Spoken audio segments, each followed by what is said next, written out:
Thanks, Brando. I'll just stand off to the side if that's all right, so that everyone can see that and I can point at this.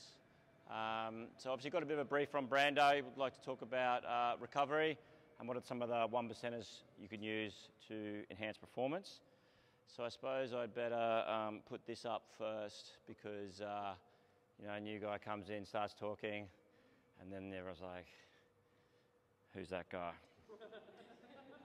Okay, so this is just me, just so you get a little bit of background of where I'm from. I'm a sports physio. So I worked at the Brisbane Lions for 4 years. Then I went to the Suns for 2 years when they first came in the AFL, which was pretty fun to see a start-up club. Then I went to the Reds for 3 years after that, and then did a little bit of work for the Wallabies when they used to come into camp, which was cool and fun.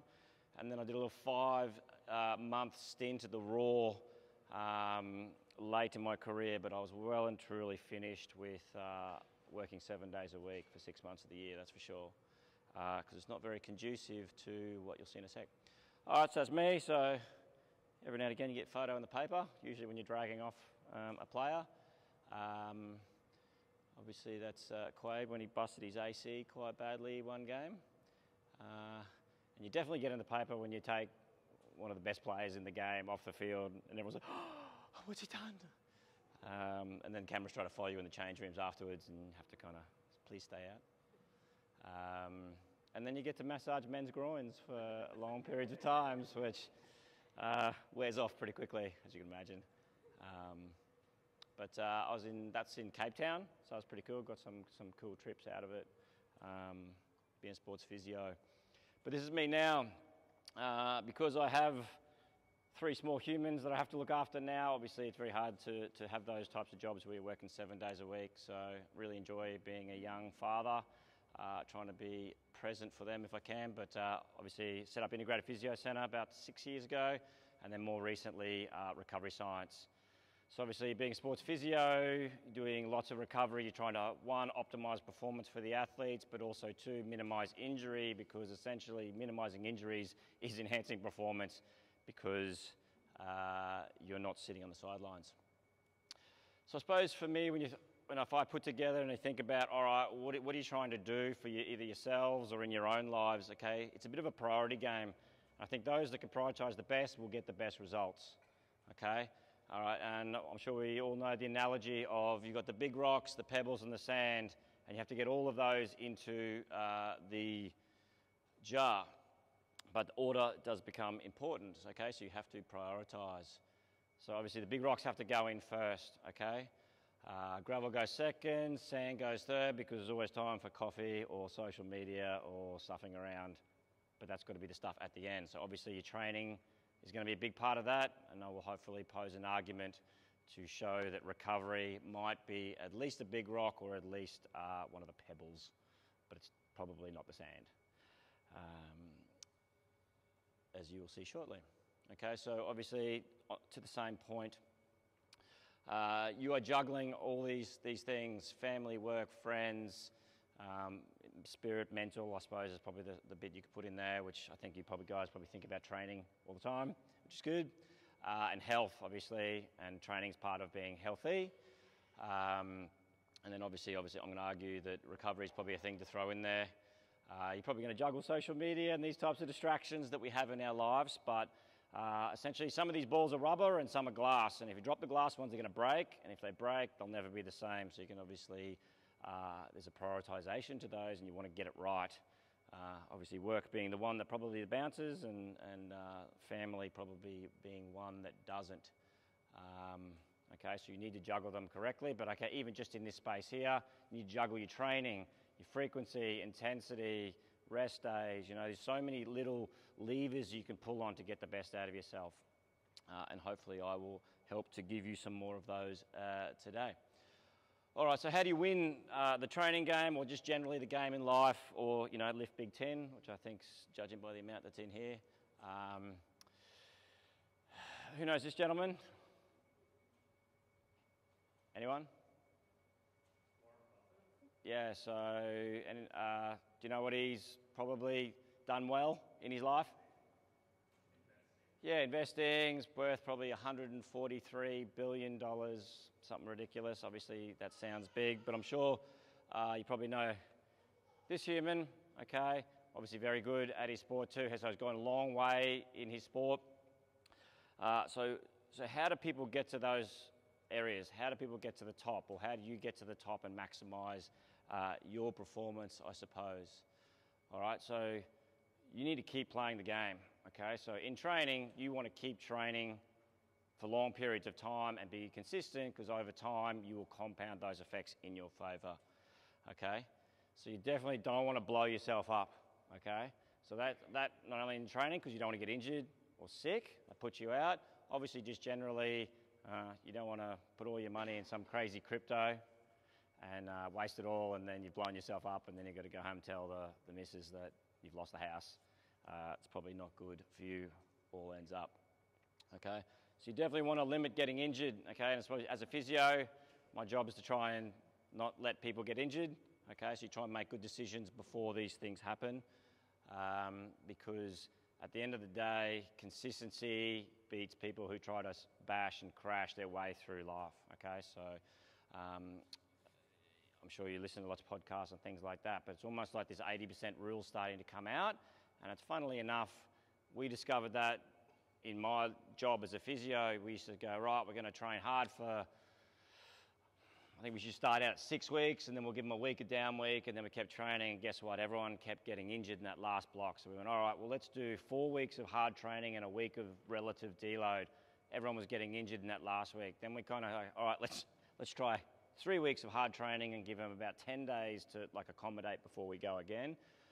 So we actually got it down to about, we found in field sports a little bit different, but about 2.5 weeks up, and then about 5 days to 7 days of just kind of cooling off a little bit before we go again. So we found that gave us the best results of the lowest injuries and kept players out on the field so they could do their skill more. For you guys, obviously, that's just the gym. So I use that fable a lot in clinic and in now the gym.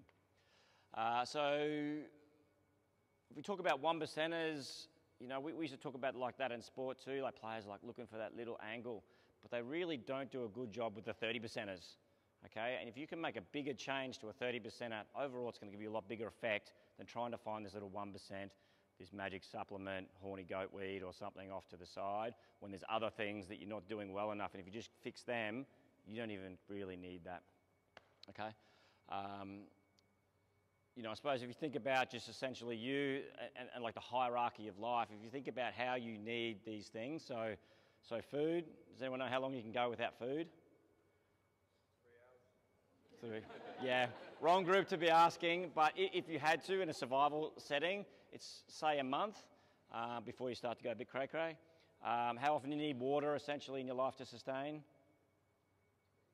A couple of days, yeah, 2-3 days is the number there. How often do you need to sleep?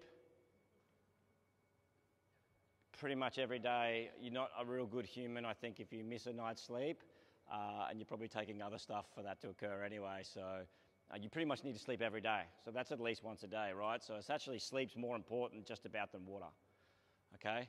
And obviously breathe. We need to breathe all the time, yeah? Pretty much a couple of minutes without breath, you're in big trouble. Okay, because we're hardwired for survival, and essentially with what I'm going to present today, some of that, these themes in that you'll see come through like in longevity and training and life as being the bigger things that you can change and improve to get better performance. Yeah, essentially like the body will find ways to be efficient, but how do you know the way you do it couldn't be better, essentially? So, okay, so why do recovery? So you're combating stressors, okay? Life is stressful, training is stressful, all the things are stressful. So you are trying to not only normalize your response from a stimulus, but you're trying to obviously get that adaptation from that training stimulus, okay? So that's called a hormetic response, which means a positive tissue adaptation due to a stressor. Now, if you just like generally call it like stress, it actually becomes a time factor and a positivity factor. So short-term stress can be quite good, you'll get adaptations out of that, but long-term stress can be quite harmful, okay? Bad relationship, bad boss, overtraining, overreaching can put you in those states where you're probably getting more cortisol and you're going to run yourself into a hole that could potentially take 3 weeks to come out of. Okay, so, and that can be physical, mental, or emotional load. And how you perceive those loads, either positively or negatively, which is called valence, is actually very important. You know, let's imagine you're running, let's just use a marathon for example. One lady just says, you know, I just want to just complete the marathon, and then she completes the marathon and does a PB. She's happy as Larry. Whereas some girl says, I want to finish third. She finishes 11th, you know, but she did a PB in the process. So she actually improved her performance, but because she put that expectation of being higher, she actually had a negative response from something that should have been potentially positive, okay? So you can see how some of these mental factors will start to actually encroach onto your recovery. Because when you train or when you're stressed, you will ramp up your sympathetic nervous system. So essentially your sympathetic nervous system is your accelerator or your drive. It makes you perform, it makes you get out of bed, it obviously fights, flight, and I'm sure you know what the other one is, okay? Or there's another one too, freeze, which means if there's danger coming to you, freeze, so that the danger can go past. So essentially this is getting to that point of, this is hardwired into your autonomic nervous system, okay? And it's kind of there for survival characteristics. But if you try and run your sympathetic system for too long, too much of the time, that's when you start to get chronic inflammation, chronic diseases start to become an issue, performances go down even though you're still training, and that can be quite disastrous for people who are high performers, which is not me. Okay, so the other division of the autonomic nervous system is your parasympathetic system. So it's called your rest and digest system. So there's some people having a nice rest, except the guy down the bottom whose eyes are open. So he's obviously still stressed, this bloke, and he is not resting like the other two. Okay, so you need to try to kick in your parasympathetic nervous system as quickly as you can post-session, okay, to start getting those adaptive and positive responses you want from that training stimulus that you've just done. And that is most of the time, okay? You don't train more than you train, so you need to have those things working for you so that you can get the most out of them and get the best tissue adaptions. All right, so sleep. There's been a few good books put on this recently. Anyone read some of the sleep books out there? Matthew Walker's Sleep. Highly recommended. Do you have a copy of it here? I audiobooked it. Yeah. I mean, if you guys are really interested in some of these topics, start getting a bit of a library together of the books and have them here and just share them around, because there's some really good material out there.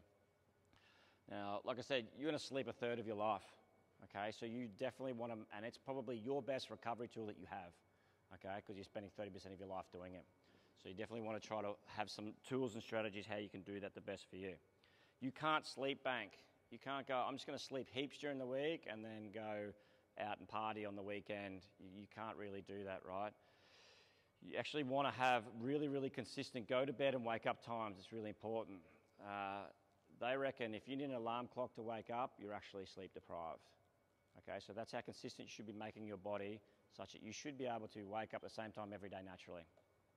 Okay, so our sleep cycles are obviously plugged into nature very, very closely through your circadian rhythms, okay, so the day-night cycles.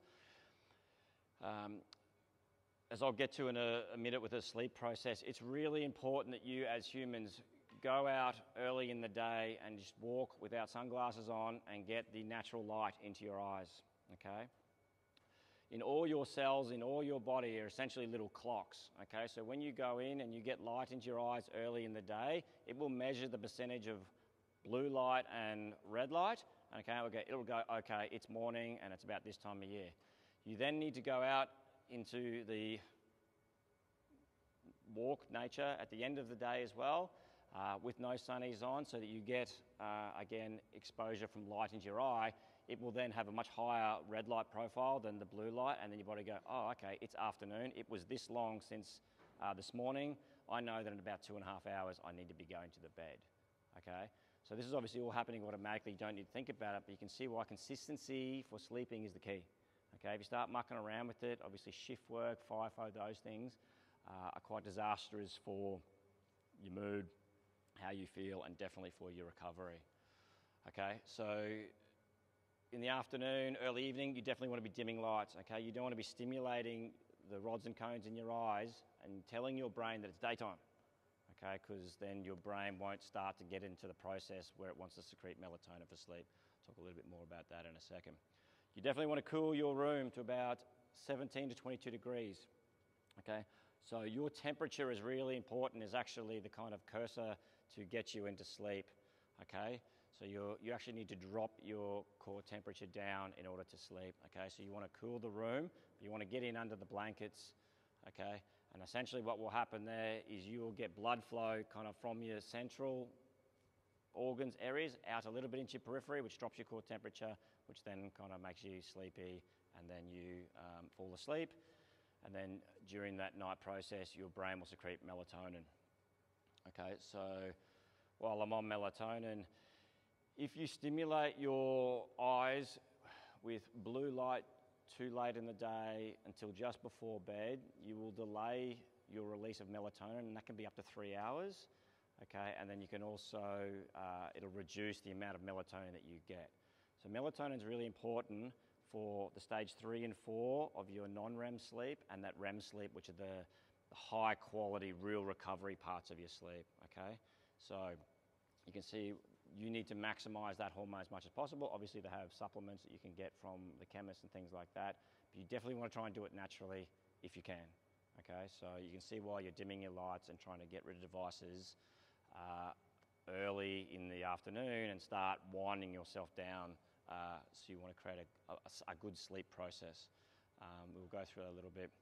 So when we do daylight saving, they've done a massive study across the world that when we go and move that clock 1 hour, so just 1 hour change, screws around with everybody's melatonin clock so much that the risk of a heart attack goes up by 21%. So you can see how much we are correlated to nature, and that we don't like it too much when we start screwing around with those clocks. All right, so some quick sleep hacks. Showers before bed, you want to have a hot shower before bed and then have a cold shower in the morning, okay? Because hot shower will tend to get your blood, pull it to the extremities, drop your core temperature, help you to fall asleep. Devices out of the bedroom, read a printed book before bed is much better for you. Probably something not too heavy and analytical, probably fiction or something like that. It's definitely better for your brain. No food or alcohol before bed, okay, because you don't want to have high insulin levels going to bed. Plus, if you've got too much in here, you're sucking your blood back into the central areas, you're going to raise your core temperature. That's not going to assist you falling asleep. Okay. And then consistent sleep-wake times I talked about previously. So this is a bit of a sleep process. Okay, we've got a bit of just an e-book or manual on this. If you want, I can give it to you guys. There's a fair bit more in it than this, a bit more information, and goes through a few other characteristics as well. All right, just say your wake-up time's 6:30. You want to drink 500 mils of water in the morning. Why is that? You're massively dehydrated. You've just been blowing out, humidified air out of your lungs for 8 hours. Okay, you need to replenish that as quickly as possible. Okay, cold shower, it's going to make you feel nice and sprightly in the morning, and we'll talk about cold obviously more in a minute. Okay, so just before breakfast, that's when you want to go, or sometime around then, you want to go out in the nature, get the light into your eyes. Okay, let your body know that it's daytime, or more importantly, that it's morning. Okay, middle of the day, people who like to have a nap. Try to keep it on the shorter end of the spectrum, because you don't want to engage your body into those more deeper stages of sleep too much. Otherwise, you're just going to feel really lethargic in the afternoon. All right, you do your gym session and workout, maybe the second session for the day.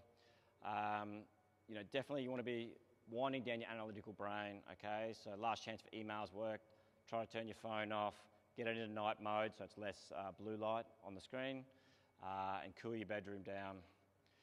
Like we talked about before, definitely start winding yourself down probably earlier than you think you have to do. Don't just phone, put on the bedside table and think you're going to go to sleep, or you're going to go to sleep well.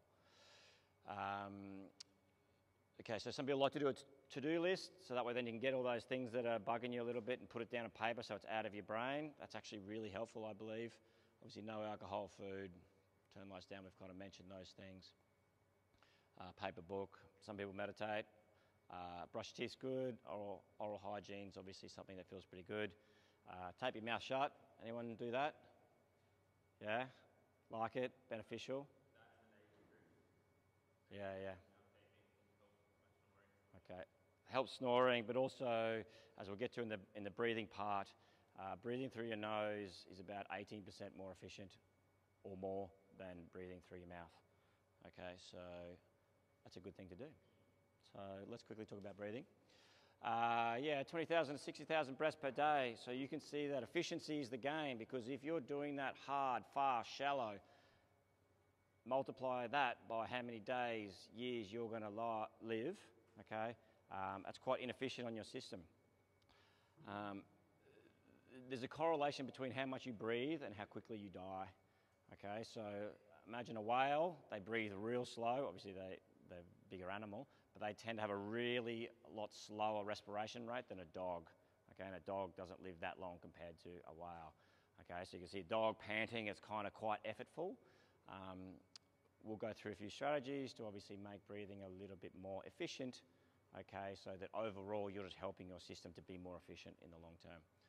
Okay, I'll talk a little bit about the biomechanics. Obviously, it's a mechanical thing. Talk a little bit about biochemistry and coherence, which is essentially the correct frequency for you of breath that is maximally efficient. It syncs with your heart and actually helps to reduce your heart rate as much as possible. And I reckon that's about 6 breaths a minute, which is pretty low. People start getting lightheaded around that. Just a quick picture of the lungs. Obviously, you've got the bigger airways, okay, so that rushes the air in, and then obviously the resistance tends to increase as it gets down into the alveoli. So the surface area in your alveoli, which is where the transfer of oxygen goes to your bloodstream, I reckon it's about 100 square meters. So how big is this gym? So quarter of this? Does that include that? So there-ish, that's a surface area that you have to be able to transmit oxygen to your body and then clear CO2 out of your bloodstream and clear it out through your breath. So inhales, obviously everyone knows how to inhale because you do it all the time.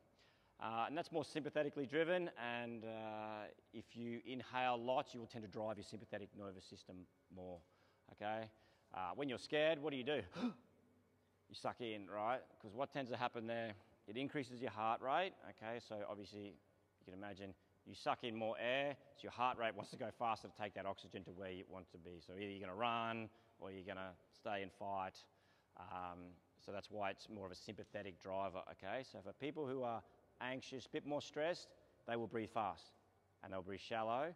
And if you breathe fast and shallow, okay, you tend to trap more of your air in those large airways, and it does not push all the way through to those areas where you're going to absorb it. So what happens is you end up breathing, and it's actually massively inefficient, which then causes CO2 to build up in your bloodstream, which then makes you feel more stressed, so then you pant more, and then we get a bit of a virtuous cycle. And then in extreme cases, obviously, that's a panic attack.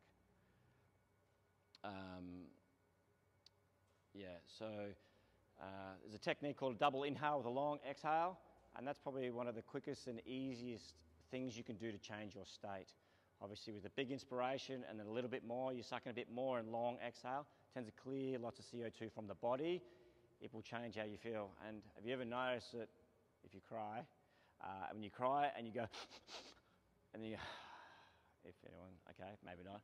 But if you watch people, they will do that, right? They'll have a massive inspiration. They might do a few more sucks in and then a long on the way out.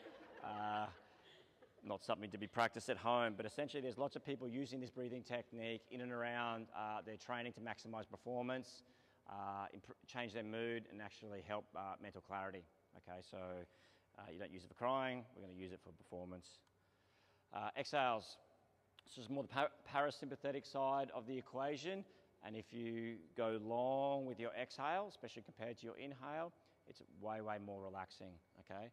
So essentially breathing and the chemistry that you create in your blood and the acidity or alkalosis in your blood tells your brain whether you're calm or it's in chaos, okay? So if CO2 levels start to rise in your bloodstream, your brain is freaking out, and there'll be more acidity in your blood, your brain starts going, what's going on? It'll drive that sympathetic nervous system.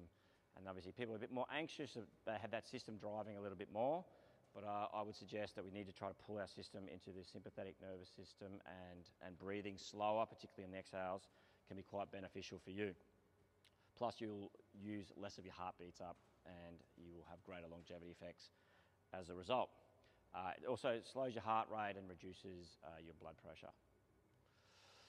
All right, so essentially that's the same thing.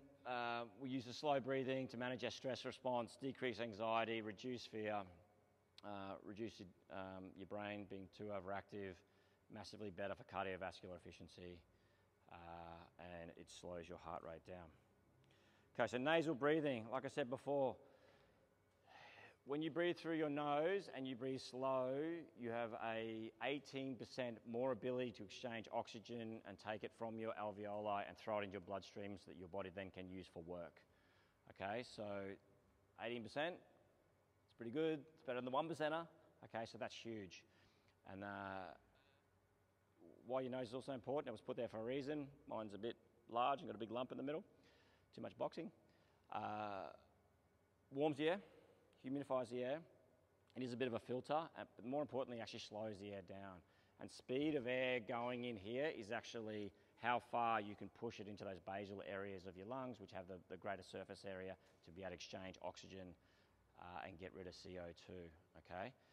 The other big thing that your nose does is it releases nitric oxide, okay? So nitric oxide is the strongest antiviral, antibacterial that you essentially have. So if you're sucking air in, and especially with coronavirus being around, if you breathe through your nose, your chances of getting an upper respiratory tract infection goes down massively, huge. If you suck in through your mouth, and if you suck in obviously a virus on a bit of moisture, it goes straight in, then it's going to replicate, and you're going to get sick a lot more easily. So you definitely want to use your nose as your first line of defense to getting sick, because if you get sick, you can't train, or you don't train as well, okay? So not as ideal. The byproduct of breathing is carbon dioxide. This is actually the driver for breathing. It's not really oxygen saturation that is the driver. If you hold your breath and you start getting that feeling of I need to breathe, that's CO2 building up in your bloodstream, as well as your pH is getting a little bit more acidic in your bloodstream as well. Free divers, anyone know much about free divers? So they have particular breathing techniques to blow all the CO2 out of their system. So they're essentially blowing out their driver for breathing, okay? So essentially then they go under the water, they like to go down really far, so they actually don't feel the need to breathe because they've got very little CO2 in their bloodstream. Now, problem is, if that goes too far, they will black out and not breathe, and then they'll pass out under there, and then they'll die.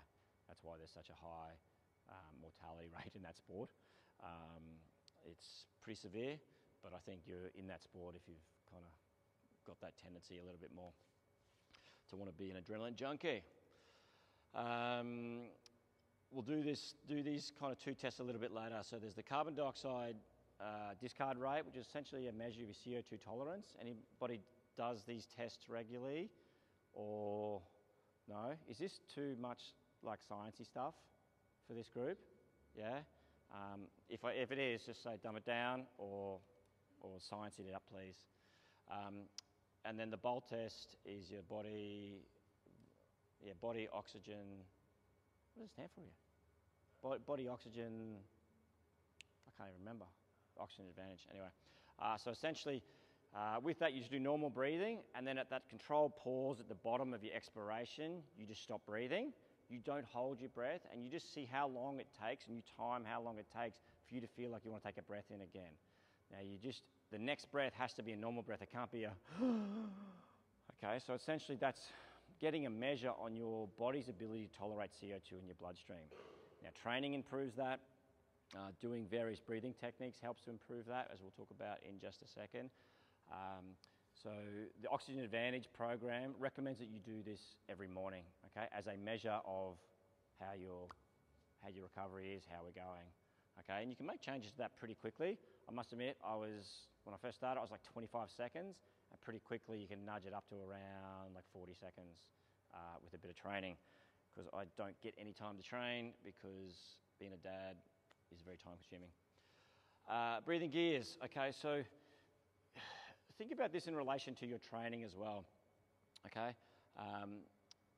First gear is nose in, nose out, so that's just you all the time, okay? And if you don't do it, you need to start doing it. So if you just notice you're walking around, you're like, in through your mouth, you definitely want to try to get in the habit of being able to use your nose, okay, for those reasons we highlighted before, as being the first line of defense against getting sick, humidified air, and you're getting better oxygenation by pushing the air lower down into your lungs and not getting it trapped in those upper airways.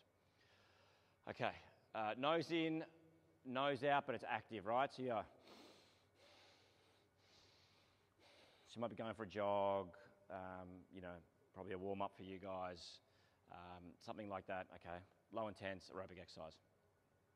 Level 3, nasal in, mouth out, all right? So you're starting to have a crack with this one, okay? So you're probably doing efforts or you're starting to work a bit harder.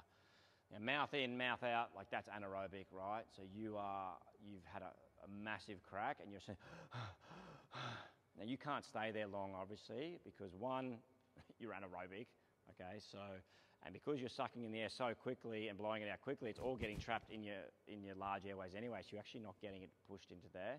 So you can see, as part of your recovery, your aim is to try and slow your breathing down as quickly as possible, okay? Because once that does, it gets the oxygen back in the system, gets CO2 out, and then calms you down, ready to go again.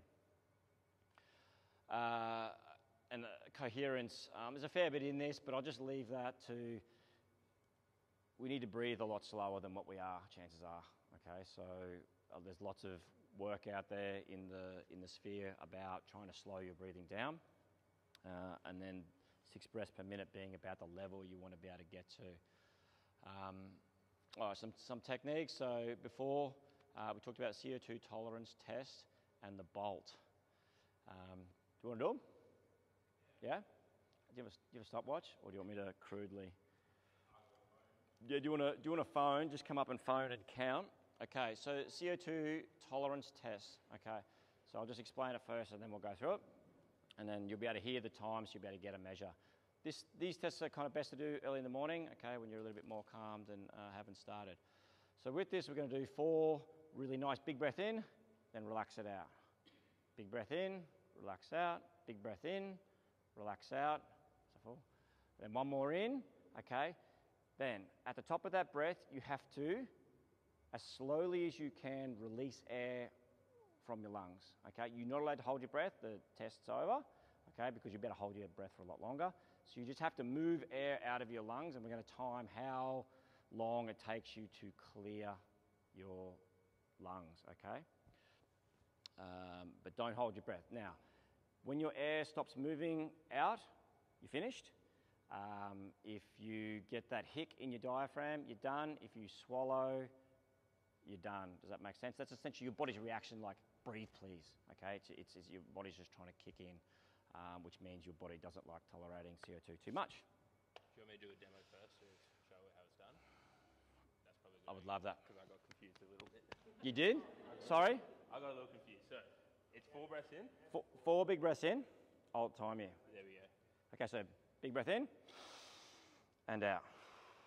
Big breath in and out. Big breath in and out.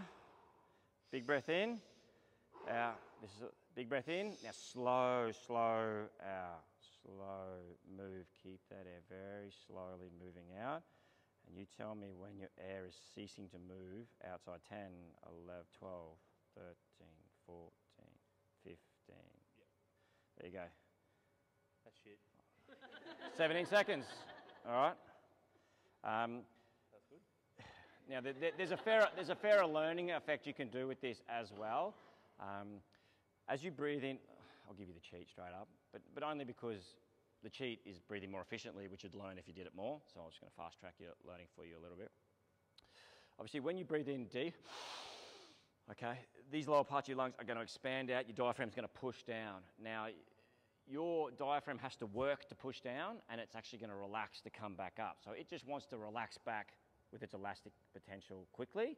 So you need to control how much you let that diaphragm come up and essentially control how much your guts go back in, essentially, okay? So if you can control that slowly, you will move air out, but you will get a better time because you're controlling your diaphragm. Because controlling your diaphragm is very much linked with your vagus nerve, which is your parasympathetic nervous system, okay? So it's called vagal tone. So if you get that up, you will be able to be better with your sympathetic nervous system, you'll be better at CO2 tolerance. Okay, does that make sense? We'll do the test. Okay, so you have to be moving air out. When you finish, you can definitely hold your breath for longer, but that's when you're done, okay? Because it's a measure of that, not a measure of holding your breath. Okay, so 4 breaths in. So big breath in, big breath out. Big breath in, big breath out. Big breath in, big breath out. Big breath in. Now slowly release air out. Slowly, slow. 6, 7, 8, 9, 10, 11, 12, 13, 14, 15, 16, 17, 18, 19, 20, 21, 22, 23, 24, 25, 26, 27, 28, 29, 30. Anyone still going? Yeah, so 30, yeah, good, good. All right. Yeah, that's good.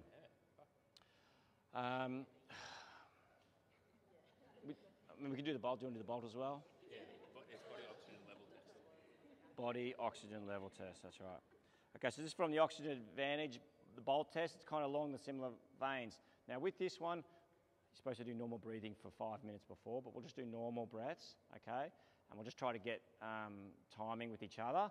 And then on that last breath in, essentially you breathe out until your bottom of your pores, and then you want to hold there until you feel like you need to breathe in again, okay? So you'll start to feel tight around here because you've got baroreceptors in your carotid. You'll get that hic of your diaphragm. You'll feel like you want to swallow, or you will just start breathing, okay? So this one's a little bit different, okay? So you just breathing in, and then out, and then just holding until you feel like you need to breathe again, right? So yeah, like this will go, you'll swallow, or you'll just feel like you need to breathe. But the caveat is the next breath's supposed to be a normal breath because you could hold your breath for longer, but it's just essentially when your body wants to kick into gear, okay? So we'll try and go over timing. So just nice breath in, just normal breath out. Normal breath in, we'll do 5, normal breath out. Normal breath in, normal breath out. Normal breath in, normal breath out, normal breath in, and then out to that pause. 4, 5, 6, 7, 8, 9, 10, 11, 12, 13, 14, 15, 16, 17, 18, 19, 20, 21, 22, 23, 24, 25, 26, 27, 28, 29, 30. Okay, so you got that stool. So if you wanted to, you could plot that every day, okay, and it's going to give you a measure of your recovery, okay. I guarantee if you're stressed, you're overreaching with your training, that will go down, okay. But if you're getting good effects to your training, you will start to notice that will get better, okay. How am I going? Good. I need to go faster. I'm enjoying this. Who's done the Wim Hof stuff before? Yeah, good. I've got a picture of him. Where is he? There we go. All right, so obviously he combines the cold with breathing a lot. So he does the Tumo breathing, which is essentially real big breath in, out. Big breath in, breath out for 30. Okay, so essentially what that does, actually we'll do it because it makes everyone lightheaded. It does. It's awesome. You'll be very careful not to pass out. Yeah. Okay, so this is a sympathetic breathing technique, so this gets you amped up. If you're going to do a lift, I'm sure you guys do bigger breaths and alter your breathing more so than trying to do a long, slow exhale. This is one technique that's used to ramp up to get ready to jump into an icy pond. Okay, so we'll do 25? We'll do 25. All right? Big inhalation. Big inhalation as far as you can, and then just out to your rest. Big breath in, and then out to that rest, okay? I love this technique. It's the morning staple. So let's do it, and then I'll speak to you afterwards. All right. So I'm going to do my best to count that. Can you give me your face? Thank you. It's password fuck. Oh, as in with numbers. Didn't change since grade 12. All right. I'll do my best to count, but we should be able to get somewhere between 20 and 30, and then just note how you feel afterwards, okay? All right, 3, 2, 1. Big breath in and out. Big breath in and out. Big breath in and out. Big breath in, out. Big breath in, 5. Big breath in, 6. Big breath in, 8. Big breath in, now it's 8. Big breath in, 9. Big breath in, 10. Big breath in, 11. Big breath in, 12. Big breath in, 13. Big breath in, 14. Big breath in, 15. Big breath in, 16. Big breath in, 17. Big breath in, 18. Big breath in, 19. Big breath in, 20. One more. Big breath in, 21. All right. Who feels lightheaded? Yeah. Okay. Got the tingles. Why are you lightheaded? Because we've flooded our body with more oxygen than carbon dioxide. Okay, yes, you've blown off all your O2, right? You've also made your blood way more alkaline, but you've literally changed your state probably faster than taking most drugs. Okay, so you can see why these techniques are really good, because it's good to do natural stuff more so than unnatural stuff. Okay, but does that make sense? So that's a more of a stimulatory breathing technique. To kind of the flip side of that, there's a lot of literature and evidence around the 4-7-8 breathing. So once you've done some hard training or whatever, there's groups now that are going around and immediately after a gym session are engaging in parasympathetic breathing techniques to essentially try to kick their body into recovery state right after their workout. Something you can consider for yourself as well. So essentially 4-7-8 breathing is 4 seconds in, 7-second hold, 8-second out. So you can see really, really, really long exhalation, really, really good for your CO2 tolerance. And if you work out how many seconds that is and how many breaths you're doing per minute, you can see you're trying to, instead of breathing 12 times a minute, that's 3, okay? And your coherence needs to be 6, so it's trying to suck you along to being able to breathe less, okay? So be more efficient with your breathing. I'm sure you guys can do that at home, or I can give you some protocols if you'd like afterwards. Lion's breath, I'll let you go and find that one online, but essentially it's, again, a stimulatory breathing technique, but you have to stick your tongue out, you have to get in a position like a lion, and you have to ha. You have to ha on the way out, and it's like it comes from the fiery pits of hell, and kind of sounds like an orgasm, I think, but... Yeah, That's for tonight, isn't it? Do you have something going on tonight? This is going to get it. I just realised that I'm talking too much, and I don't want to speed through much to the next parts of the hot and the cold. But I think these are some good concepts to get your head around, and there's obviously lots of resources you can go and find. Buteyko breathing method is essentially breathing with air hunger, so it's helping to improve your CO2 tolerance. Okay, good for people who've got asthma and breathing conditions, but also good for athletes. Alternate nostril breathing can be quite important, especially to unblock noses. And obviously I talked about that longevity game. If you breathe more efficiently, you'll get more breaths. If you don't, you're going to die sooner. Okay, so that's the Wim Hof. Now we're going to get onto the ice and cold therapy. So this guy is a monk. I know it probably doesn't look like it. So part of the training in monk training is they have to go and sit in the ice for about 2 hours and then allowed to come back in until they've melted the ice around them.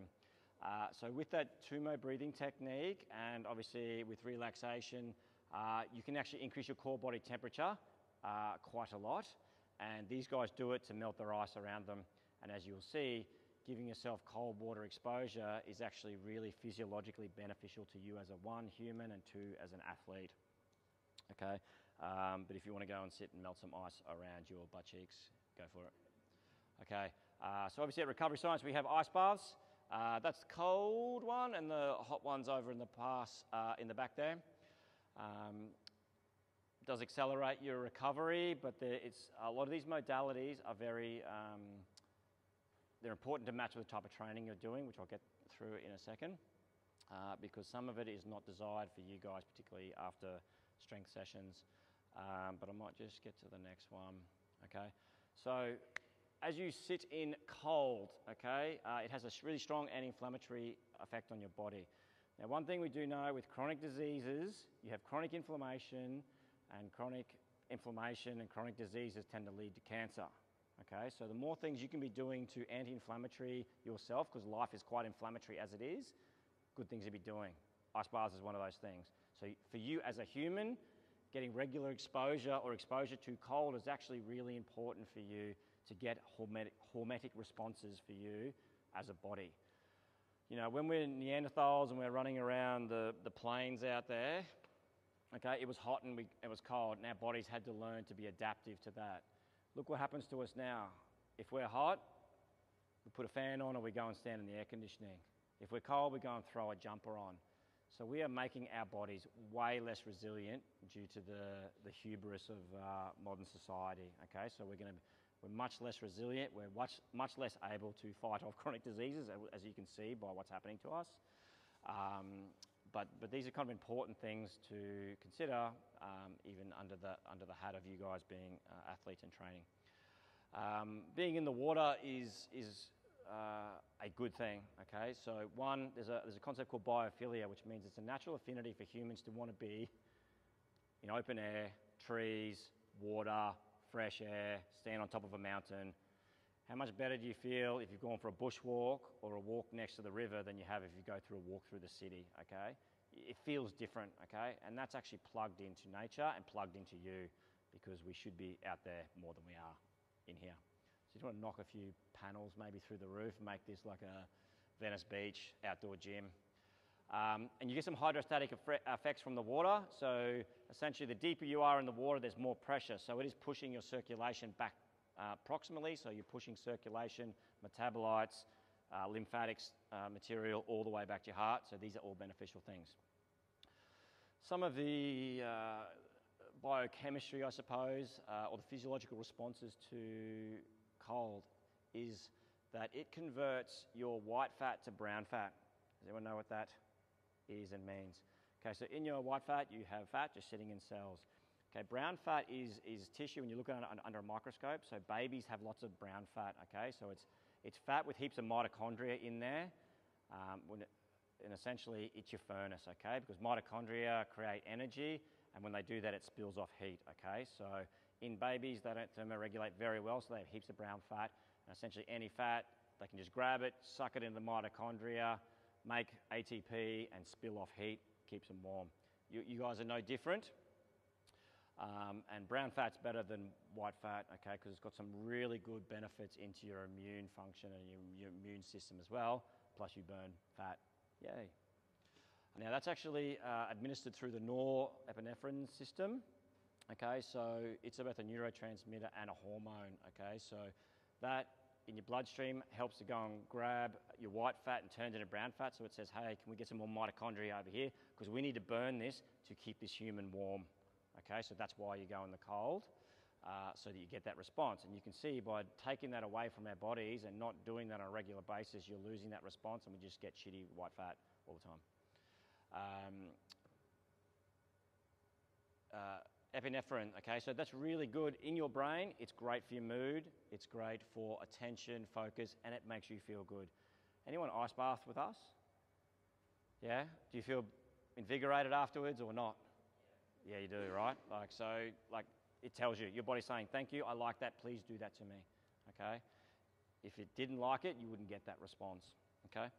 So the norepinephrine creates mitochondrial biogenesis. Now that not only does it in fat, it does it in your muscle tissue as well, which is something that is quite beneficial for pretty much every athlete on earth. Just a little kind of side note here, I suppose. There is a bit of evidence to show that before, this is done with endurance athletes, obviously not so much strength athletes, but if they pre-cooled them with ice baths before, it increased their run distance to exhaustion by like 32%. Okay, like that's massive, okay? Because essentially what happens is it takes you longer to raise your core temperature to the point where your performance starts to slide down. Because essentially heat is the killer for performance. If you start overheating, you're cooked. cooked, right? And essentially you guys would be the same because it's pretty intense what you're doing. So if you can kind of thermoregulate yourself down as much as possible, or have a much better system at dealing with dissipating heat, you're going to be a better athlete. I'll get to that a little bit, I think, in the next one. So sauna. So now we're into heat. I did preempt myself a little bit. What about that for a view on a sauna? That's where we are, on top of a mountain in Tibet. Just hard to get to. I wish. So there was a big study done over 20 years with these Finnish people, because Finnish people use a lot of sauna and they were tending to live really long, and they tended to be a lot healthier than us Western people. It was done with men because that's just not good enough in today's day and age, but it was done a while ago, so we'll just run with it. But essentially equally applicable, obviously, to women. So if you sauna between 2 and 4 times a week, you are 27% less risk factor from dying of a cardiovascular related disease. And 1%ers, I hear you say, there's a big chunk right there. Now, admittedly, exercise does that to you as well. So they kind of talk to the effect that sauna is mimicking the effects of exercise, essentially. If you saunted 4 to 7 times a week, so there was a dose-dependent effect, you were 40% less likely to die from a cardiovascular-related disease. Now, there's some young people in here and there's some not-so-young people in here, but trust me, when you get in your 40s, you start thinking about longevity. And if you're not, you did start. You look like you do, you're okay. But, like 20s, 30s, you don't consider the fact, really, that you're going to die. But then when you get to 40, you kind of realise that, shit, am I over halfway or not? You know what I mean? And it starts to kind of, you think about these things. So longevity starts to become a factor, but if you can cotton onto it a lot earlier, better for you. But also that, if you're more efficient and you can go for longer, you're going to get better performance, okay? Especially in your sport, I'd imagine you could peak quite late, you know? No, I mean like, as in age of athlete. Like 40s, you could be still very, very, very good. Okay, maybe I'm putting words in his mouth here now. And then they tend to jump in an icy river afterwards, okay? So they're kind of naturally giving themselves hot, cold anyway, and funnily enough, they live longer. Okay, so, mate, I'm gas bagging too much, sorry. The effects from the science, okay? So, heat is really good for your brain, okay? It's really good for mood. It's really good to prevent Alzheimer's, okay? And other really bad age-related things that happen, which I'm going to explain to you very, very shortly. Actually, I might do it now. So what happens when you go into the heat? You sit in the sauna and you wait there, and then we start sweating, okay? So that's kind of like a response. Once you start sweating and then you've been in there a while, you think, like, shit, this is hot. I want to get out, okay? So that uncomfortable feeling, that dysphoric feeling, is caused by a hormone called dynorphin, okay? And dynorphin's kind of like the flip to endorphin, okay? So dynorphin says, get out of here, this sucks, okay? Now, what dynorphin's really good for is it actually sensitizes the receptors to endorphin, okay? So essentially then, when you have an experience that gives you endorphin, you get a heightened response. So you're actually getting chemical sensitization and improvement in your brain chemistry from subjecting yourself to heat, okay? That's a good thing. The other thing that happens, you get the release of what they call heat shock proteins, okay? So with life and training, what happens is you have these proteins, like obviously everywhere in your body. Enzymes are proteins and they provide functions within your body. With life, oxidative stresses, those proteins start to unwind a little bit. They don't maintain their three-dimensional shape, okay? And when they unwind a little bit, denatures the name of it, they're less able to do their function. Okay, that's the first thing. And then what's really bad is then that will stick with his mate beside him, that'll stick with the mate, and then you start getting what they call plaques. Okay, now I'm sure you've heard of the plaques getting formed in the brain, amyloid plaques that occur in the brain for Alzheimer's, right? So if you don't kind of get heat exposure where you're getting the heat shock proteins, okay, you're kind of predisposing yourself to age-related effects. So the heat shock proteins, their function is they kind of give their proteins back their three-dimensional structure. okay, which means they get less sticky to their mates, less plaque formation. They also help and improve to get net protein synthesis in your body, because I figured that's obviously pretty good and important for you guys, because that's what we're trying to get at the end of the day, is net protein synthesis, okay, in your brain. So you can see heat exposure for athletes like you is almost like something you need to do, okay, and we'll talk about timing about that in a moment. But the other thing that happens is you get this release of this, the FOXO3 gene. It becomes more active. It repairs your DNA, because as you age and with oxidative effects, your DNA starts to get some damage. This helps to repair it. And it also tends to kill these cells that you develop in your body that just tend to become really not useful. So there's some cells that kind of die, but they're not really dead, they're not really alive. But what they do is they excrete heaps of inflammatory cytokines out into your system, okay, hence the chronic inflammation. If you get this happening en masse, it's quite damaging to your system, okay? That can lead to things like cancer, all right? So the FOXO3 helps to knock those cells out and gets rid of them out of your body, okay? So you get less chronic inflammation, less chronic risk factor disease, okay? So a really, really good thing if you'd like to live long and happy. The effects of science are also, when you're better thermoregulated, you will sweat at lower temperatures, which means your body's ability to thermoregulate your core temperature is much more efficient. Now that is probably the biggest limiter to performance than most things, okay? So, because once you start heating up in sport, your performance starts to go down. So if you can sweat sooner, you'll keep your temperature down for longer, you'll be able to perform better, okay? So that's a really, really, really important effect. Also therein, you get massive cardiovascular efficiencies, okay? It tends to improve your blood pressure, slows your heart rate, things like that. It makes a more efficient system, which means your heart beats less, so it will beat more. Okay, sweat at lower temperatures.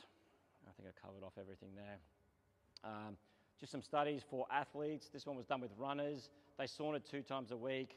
They were able to increase their run distance to 32%, okay? Which means that they were better able, they could start sweating at a lower temperature so they could run for longer. So they also got a 7% increase in plasma volume and 3% increase in red blood count. So they got a little bit of an EPO spike, which gave more red blood cells, better ability to carry oxygen around the body. That's a good effect. So I think sauna is a good idea. You might need to put one in here now after this. For the muscle hypertrophy people out there, heat shock proteins help you to keep net protein synthesis, very important. It also helps you to get growth hormone release. So they reckon you can get a 2-fold increase with twice a week exposure. I think it was somewhere between 19 and 30-minute exposures in heat. It also reduces your insulin resistance, which is also another very good health benefit. So we argue / think / recommend / why we have this as one of our modalities is it should be part of anyone's performance program. It's just more than a relaxation tool. I just want to see if it's here. I think some to-dos and don'ts come in a little bit later, as in where you should put sauna in with your training. It'll come in a little bit later. Just some other modalities we have at Recovery Science. So we've got the Normatek compression boots. These literally flush your legs. You put on these big boots, zip them up, and they sequentially blow up and flush your legs. They make your legs feel massively light and improved afterwards, clear metabolites out of your legs. And I think we could squeeze your legs in, maybe. Maybe not.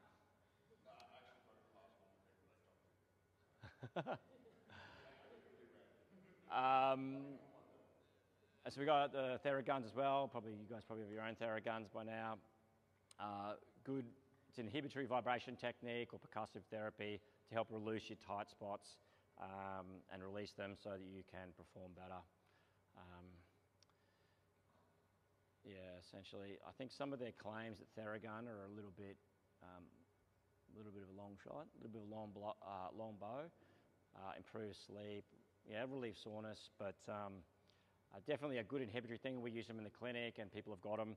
I think they're really good, but I'll come to that soon. Active recovery. Like when you've done a hard training session, active recovery is better than going laying on your tush, okay? You need to get moving. You need to kind of keep your system going so it can flush the stuff through so they can get ready to train again sooner. I'm a big fan and recommend in my clinical practice immediate post-session down regulation. It's a long way of saying that if you jam up in an area after training, lower back, shoulder, something, before you cool down, do something to down-regulate that straight away.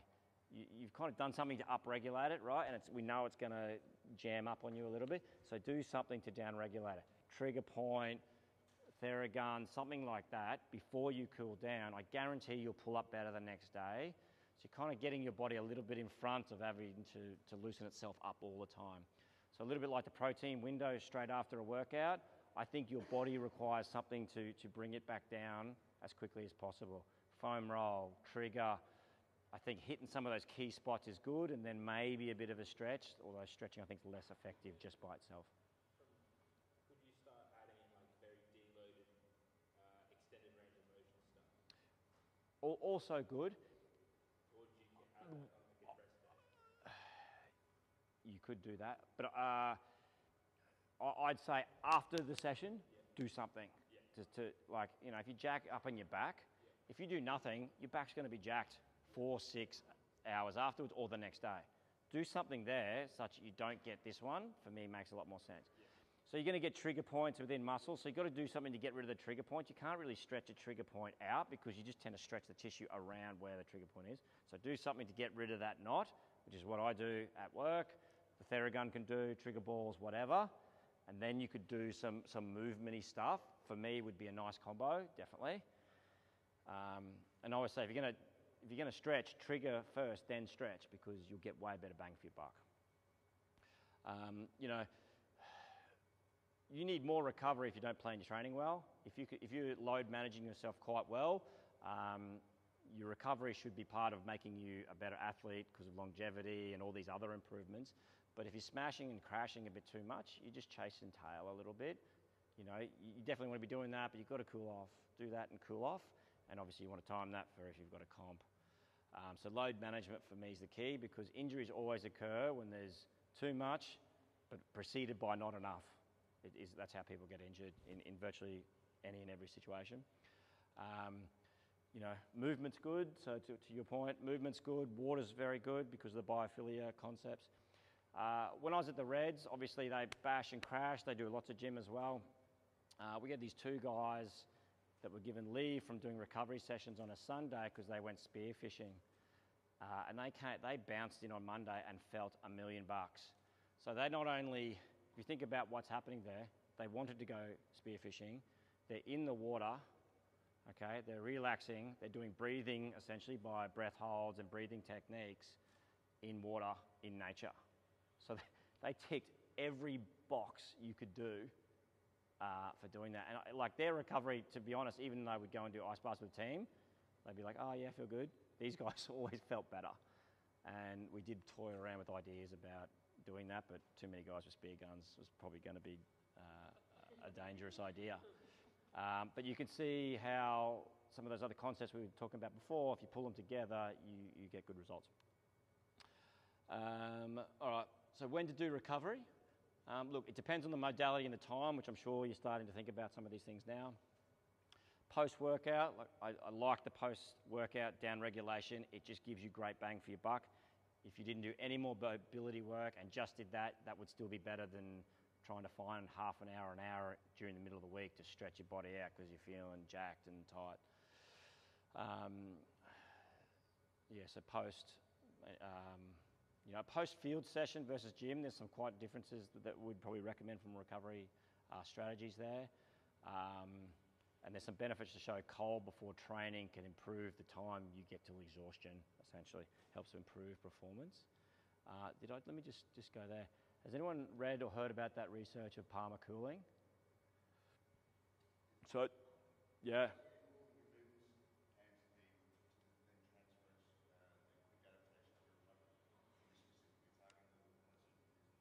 Yeah, so this guy did a study. He's a known gym junkie. He could do like 180 chin-ups in a session. That's a lot, I think. For me it is. Yeah. So how they worked it out, I'm not sure they stumbled upon it, but he would go and he would cool his palms in between his sets. And in the space of something like, I think it was like a month or something, it was quite quickly, he could do 620. Yeah, the effects were massive. They're calling it like natural steroids. Not one setting, like over a month. Like in one hit out, he could do like 620. I've got the research with me. I have read it, but if you want exact details on it. And essentially, we've done it anecdotally with people in our gym. Like we've got a personal trainer, and he's doing some work because we're at the ice bath there. So we go and shove his hands in the ice bath, and he said, "Mate, this is unreal." Because as you imagine, when you're doing stuff and you start cooking up, your temperature starts to go up. You start not being able to do your work. So if you can somehow mitigate that by sweating sooner or cooling your hands, you're going to get better performance. So why this? So notice how all bears have no hairs on their palms, dogs have no palms. So it's actually a really strong ability for us to release heat through here. So there's this arterial venous anastomoses, which essentially when you're getting hot, your body preferentially shunts blood to the veins that run really close to the surface of your palms and your feet, okay, which is why you have no hair on them, and animals have no hair on them. Some animals use their tongue to blow off heat, but essentially your body can get rid of a lot of the heat very quickly through your palms, okay? So you can see why if you can get them cool quickly, your core temperature comes down and you can perform better. So the old adage where they go, put ice bags on your neck is not that great. Why it's not that great? Because essentially what you do is you essentially start cooling the receptors that tell your brain that, hey, you're cool, okay? But chances are you're not, because that is very close to your brain, so it shunts a message, hey, you're cool, just relax, stop sweating, okay? Whereas you actually need to keep sweating, okay? So you're getting a false positive kind of there, which is quite damaging, all right? So essentially, palmar cooling is like ridiculously more effective than around the neck, these ones, okay? I don't know if you've probably noticed, like if you've done a hard workout, do you rip your shoes off? Some people, and that feels better. You're naturally kind of finding out that works anyway. So these are called cool mitts. I'm trying to get my hands on some as soon as they come out because that's bloody cool technology. They do it in the NFL, I think, if you watch. I think Manchester United do it as well. They're not commercially available yet, but if they are, I'm getting some. So come over. Or Breno probably get some. I'll just buy some for you. Palmar cooling. Save you, that's like 40 grand. Worth trying. All right, okay, so just some quick things. So if you've got some questions arriving in your brain. Okay, what not to do. Definitely don't ice bath after a gym session, okay? So the chemical cascade and that inflammatory reaction that you need to get muscle growth, you don't want to interfere with that too much. So don't ice bath after. The next day, 48 hours, 72 hours afterwards, to get some of the mitochondrial biogenesis, which you do want, yes, go for it. Once you're sore, then ice bath, that's good, but don't kind of do it in that early post-gym session, definitely for the first 6 hours. Okay, sauna before workout, not so much, because why? If you sauna before workout, you're going to feel super sleepy and you've already stressed your system, your workout's going to be shit. Okay, so what I would strongly recommend is you work out and you go sit in the sauna, okay, because then you're going to really enhance the adaptions from that training session, plus you're getting the longevity, cardiovascular benefits, all those types of things. So gym into sauna, great idea. Do not drink alcohol around sauna. We've had people pass out. That's from a big night of drinking and they come and try and blow it out the next day. Please don't come in if you're going to do that. So we've had to be a little bit careful there. But it's also good. You think about it. You're dehydrated and you go into an environment where you can dehydrate yourself more. Like, it's just stupid. And also, too, we recommend if someone's going into a comp, okay, we recommend don't sauna the day of or day before a comp if you can, because you're just going to dehydrate yourself. So dehydrate yourself, You're going to drink heaps of water, you're going to bloat your guts before, I think around like a comp's probably not a great idea. You know, some evidence to show they're nice before like an endurance or longer session is probably quite performance enhancing. What about for weight cutting? So they do that to weight cut, but like they kind of like they have to, right? They have to. Have you seen what they look like when they've done it? Like they come out, like I've seen people get dragged. I watch UFC a fair bit, so that Cyborg, like she's collapsed. Khabib, I think he missed a fight because he had near kidney failure because he had to cut too much weight too quickly, and he missed the fight and was in hospital. Because they do it, obviously, it's very beneficial to fight someone. If you're here, if you're resting here and you know you can fight someone down here, you're naturally this strong. If you just suck your weight down to there, you're going to be naturally stronger because once you can rehydrate a bit, you'll be up there, and that's why they do it to such a degree. But they're starting to kind of put some restrictions on it because it's a bit unhealthy. Like you've heard of bodybuilders and things like that, like dying on stage, right? Because they've just dehydrated themselves so much, diuretics and everything, that their kidneys go. Yeah, so performance enhancement, mate, that's ridiculous. Like it's so important and very good, and we'll see more and more of these types of tools come out. So you can kind of use your ice as a recovery modality, but also as a performance enhancer. Yeah, if you want an ebook from me, I'll give it to you. Maximising your recovery, plan and schedule it, put it in, okay? I think sauna's good, ice bar's good, post-session down regulation's good, and then they're probably kind of like the main bits, and then from there you can work out which other bits you want to put in and what works for you. And breathing, we just should be doing anyway. Make it social, make it fun, you know, do it with someone, it's good. Test and measure, does it work for you, okay? Might work for you, might not work for you. Take personal responsibility for your health, because it is your body, and you either break it or you perform really well, it's all on you, okay? Thanks for letting me flap my gums.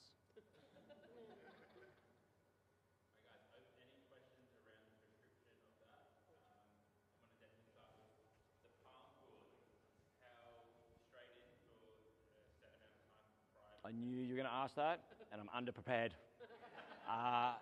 It's in the vicinity of minutes, because essentially, like I said, putting cold where you've got the receptors to tell your brain that you're cool enough, stop sweating, it slows you down, bringing your core temperature down. Whereas this, because essentially your body shunts bloods to your palms and your feet, it's a bit hard to rip your shoes off during a session, or obviously if you've come off for an interchange from a game, so you're probably not going to do that. But a lot of veins very close to the surface, so you need to be able to clear that there. Because why it's in the veins is because the veins then head straight back to the heart, so it takes cool blood back to your heart. You actually don't want to cool your arteries too much because you're kind of cooling your blood going that way, and it's going to heat up all on the way back anyway to come through, so that's why you want to cool your venous blood essentially. So it's called your glabrous skin, is this stuff here that doesn't grow hair and has those the ability to shunt blood from your arterial system into your venous system. Yeah, it's kind of like minutes to be able to then, like, you know, go, boom, go again, boom, so that you can squeeze more out of yourself. Okay, so then you get the training effects, which are higher, which will make you perform better.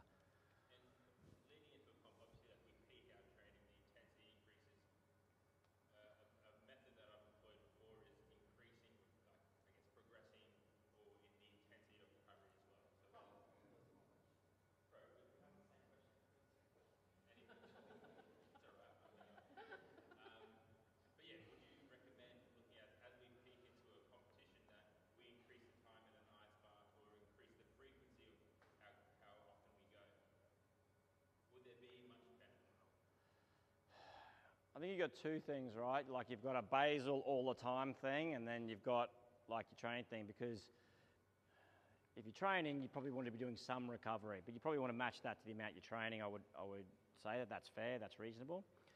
Because if you want some of those physiological adaptions, like it's kind of a regular exposure thing, you know? If you want to sweat at lower temperatures, you need to regularly get heat acclimated. You don't want to just kind of like go, nah, I'm just going to be sweet. I'll sit in AC for 6 months. All right, I'll train for this tournament or this competition. All right, cool, I'll start saunaing now. But if you were kind of doing it regularly throughout the year, you'd be starting from a much better spot, and then you can go from there. So I'd say that there's almost like a little bit of a, you want to keep some things going all the way through, and then you probably dial up.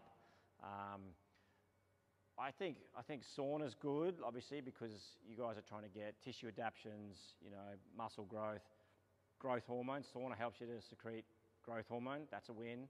So you want that. You want the heat shock proteins because you want net protein synthesis. So you want that. There's been some research around, like, yeah, gym session, sit in a sauna will get enhanced benefits over those who did not do that. You know, you probably get some benefits if you still sauna it away, but I think after gym would be good. Infrared or like the steam saunas? Yeah, so Do you guys have both? we have both. We opted for, okay, the Finnish study that was done in the Finnish type sauna. So I think it was like 79 degrees. That's pretty hot. Like, that's when it's hurting to suck in the air. We opted for the infrared sauna because that's not everyone's bag. Because, you know, when you go into those saunas that are really hot, you kind of hurts the lungs a bit. I'm going to sit on the lower chair. So you're kind of like trying to dial down the temp a little bit. You'll still get the effect. If you're sweating and you get the dynorphin release, i.e., this is hot, I want to get out of here, you're starting to get the response of the chemistry that you want. But if you're kind of like, oh, I'm a little bit hot, not really sweating, you're not really doing that much. Like now, we wouldn't be getting that big a stimulus. But if we went outside, started running around, started sweating, you can see it's like, this is really hot, I'd like to stop training now. And that's when you start to nudge into those, where you're going to get those effects.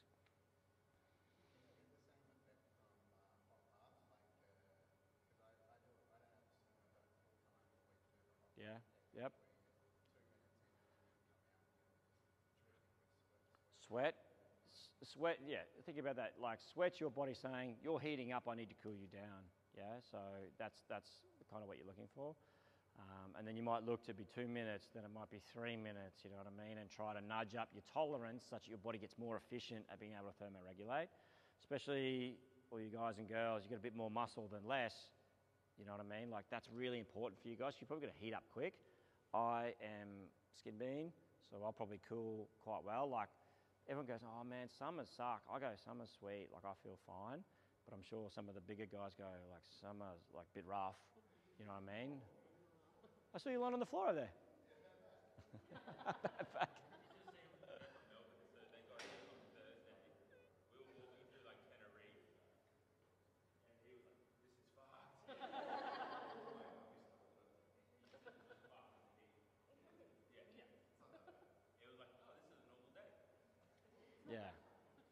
Yeah, so most sports teams, like when I was at the Suns, we went to Arizona for an altitude training camp, and a lot of the AFL teams were doing that to get EPO response for more red blood cells because it's largely an endurance sport.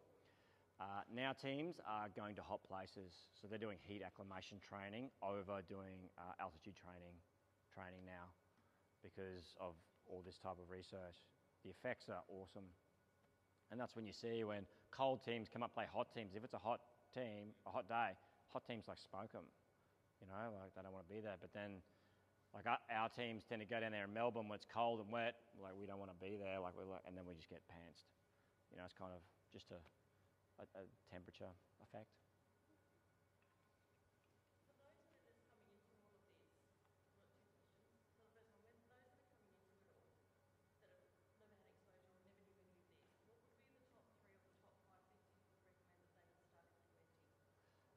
For recovery? I reckon to add to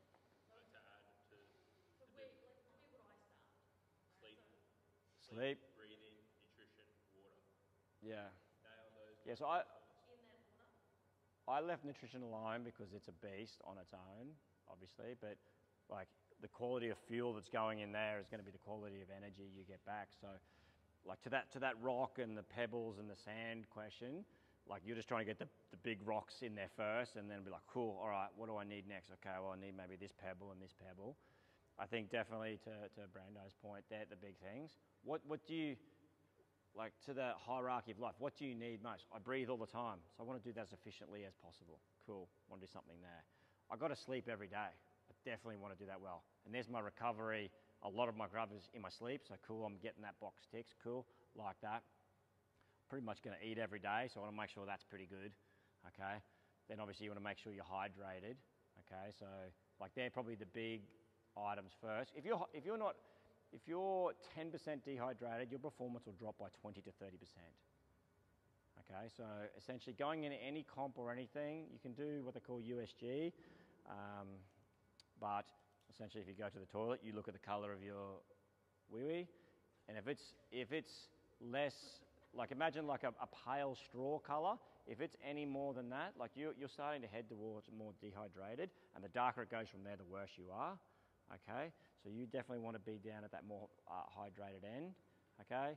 I dare say if you didn't drink much water in the front half of one day, you go to bed and you wake up the next morning, you know what I mean? It's probably not going to be super clear, I would guess. You can see that's why you need to get the water in the morning to reset yourself, ready to start again. And I mean, if you go to bed dehydrated, I don't know, you wake up, you feel like you're hungover. You know, it just feels so shit. Your body's like, please get me some water, I need it. I have a water beside my bed, I don't know if anyone else does, just like whoosh, whenever you can during the night. You said that the sort of optimal breathing pattern is about 6 times per minute, roughly. What are some strategies to actually get it to that point? If you are, let's say everyone's probably breathing too much, how do you Yeah, so that's where the CO2 tolerance test comes in, right? So you can see where you are, and we're testing that every day. You can start to see if your numbers are starting to do that. Training will help to improve it, right? Because you are going to get more efficient. Okay, you're going to get fitter. Those things will improve. Breathing techniques. So we didn't do it, but that 4-7-8 breathing is a good way to go. And that Buteyko breathing method, which is essentially what they do for that oxygen advantage. If you've ever heard of Patrick McEwen, he's running around doing that. It's all about just getting used to being in that air hunger state. Okay, because when you're working hard, you're in air hunger, right? That's why you're. Okay, that's what you're doing. But also at rest, you can be training yourself to be used to that, okay? So that you're getting used to tolerating higher levels of CO2, a little bit more acidic blood, and being able to deal with that. Because when you start doing that lots, essentially what your body does is it creates more buffer in your blood to deal with that, like acidosis, and essentially then you're more efficient. So we used to supplement players with bicarb soda for games, essentially, but you know, you're just kind of chucking that in and going with that. We also used to do the Beetroot Shots, beetroot juice. Like that's pretty good because it's nitric oxide, so it's a vasodilator. Yeah, well, it's in the Viagra kind of family there a little bit. It's in a lot of the over-the-counter sex. But it makes a big difference. It makes a big difference to performance, but particularly endurance.